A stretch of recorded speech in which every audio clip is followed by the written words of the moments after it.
Sa gitna ng unos at malakas na ulan, maraming tahanan ang naiwan sa luha. Mga pusong takot, mga matang nanghihina. Diyos naming Ama, dinggin mo sila. Panginoon, yakapin mo sila. Sa bawat luha, ikaw ang pag-asa.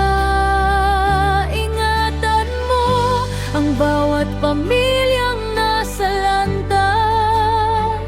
Bigyan ng lakas, pag-asa at pag-aaruga. Sa gitna ng bagyo, huwag mo silang iwan. Iyong kamay ang kanilang sandigan.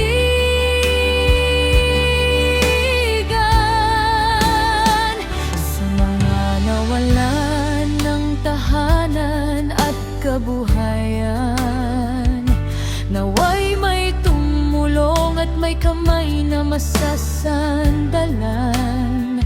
Sa mga pusong puno ng pangamba at sakit, iyong liwanag, Panginoon, ang kanilang masilayan.